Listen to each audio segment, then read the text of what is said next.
Welcome back, Focus learners, to today's explainer. Today we're doing something a little different.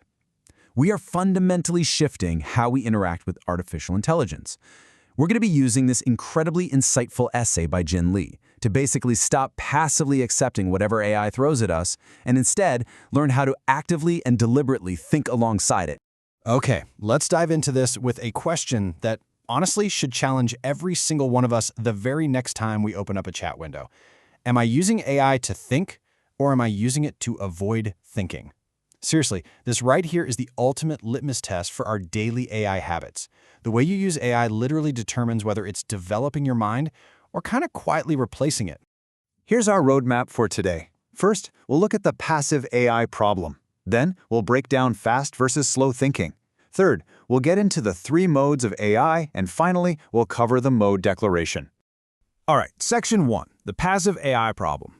So the mainstream assumption right now is pretty much just AI makes us stupid. But let's actually look at the data. In 2025, the MIT Media Lab put out this really striking study where they analyzed students using AI to write essays. They tracked brain activity, recall accuracy, creative output, the whole shebang. And the findings for the AI-assisted group were honestly pretty alarming. We're talking significantly lower brain activity, way weaker recall, and a drop in creativity. But the real kicker? Over repeated sessions, their cognitive performance actually declined even when the AI was completely taken away. Now, a lot of people see that and think, see, AI makes you stupid, stop using it. But honestly, that completely misses the point.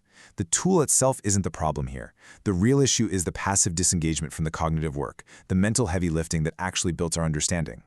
Think about it like this. Passive AI use is basically just handing over a task, waiting around for an answer, and totally outsourcing your brain power to the machine. Active AI use, on the other hand, is about truly partnering with the tool. You keep the cognitive effort inside your own head, and you use the AI to sort of scaffold your understanding. So I want you to take just a second and ask yourself, which side of this dynamic do your own daily habits actually fall on? Moving right along to section 2, fast versus slow thinking. To really grasp why this passive use is so bad for our learning, we've got to look at psychologist Daniel Kahneman's framework.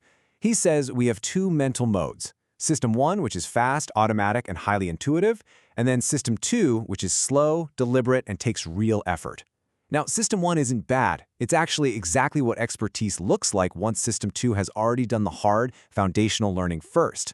But the problem kicks in when System 1 shortcuts the work that System 2 still desperately needs to do. And this brilliantly illustrates that true learning absolutely requires the slow, deliberate friction of System 2 thinking.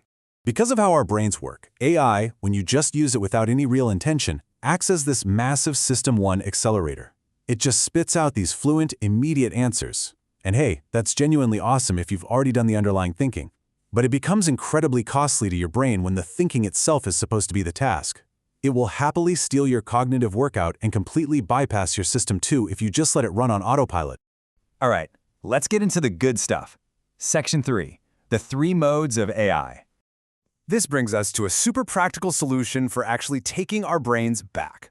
The first approach is what we call learner mode. This is where you're using the AI as a Socratic mentor, a true thinking partner. In this mode, the AI's job is to help you think, not to do the thinking for you. It does this by asking you questions and surfacing your unexamined assumptions way before it ever hands you a conclusion. If your goal is deep understanding, or you're trying to explore a new concept rather than just getting a quick output, this is hands down the best way to keep that System 2 active. Now, what's really interesting about this slide is this exact compact meta prompt right here, learner mode, Socratic mentor.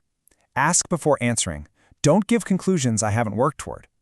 Literally, if you just type this exact phrasing into your AI tool right at the start of a session, it forces the AI to hold back the answer. It makes it challenge your reasoning until you've actually rolled up your sleeves and genuinely engaged with the problem yourself. Next up, we have director mode. In this mode, you are the one holding the strategic intent. You're making all the key decisions. The AI is basically stepping in as your expert collaborator. It executes your specific directions, flags risks, drafts documents, that kind of thing.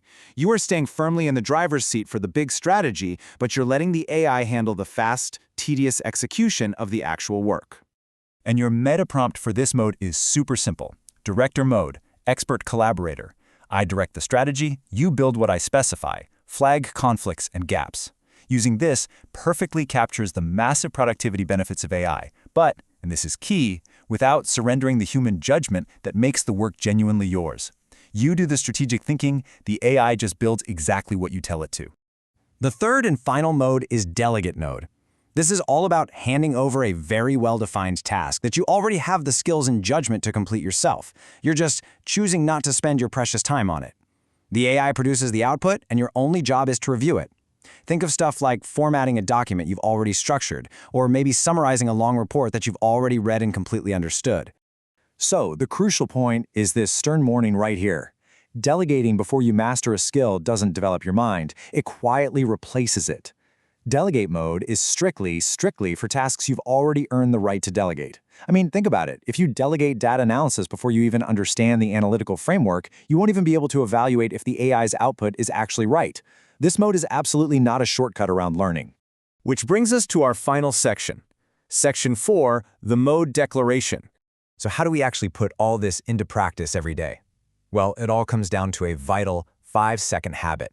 Look, if you open a chat window and you don't declare a mode, the AI automatically defaults to putting you in NPC mode, non-player character mode.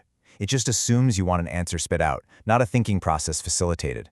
It completely strips away the cognitive work and acts like a drift accelerator. It'll hand you a perfectly fluent answer before you've even figured out your actual question, and suddenly, you're just passively drifting through your tasks. And that is exactly why the mode declaration is so incredibly powerful. Just declaring your mode out loud at the start of a session does a bunch of things all at once. It tells the AI what role to play, but crucially, it tells you what role to play. It forces a little moment of system to engagement just by making you stop and choose. It creates real commitment and accountability. Simply typing your mode at the top of a prompt completely shifts you from a drifting NPC back into a player character who is firmly in control of their own learning and output. To really cement this as a habit, I want you to walk through this simple 3-step action plan before every single AI session from now on. Step 1, stop. Actually choose your mode before you type a single word. Ask yourself, are you here to develop your thinking or bypass it? Step 2, think. Define the real context and the actual question underneath it all. Build out what success looks like. And step 3, act. Prompt with real intention and give it coordinates. Remain the player throughout the entire interaction. Which brings us to our final thought for today.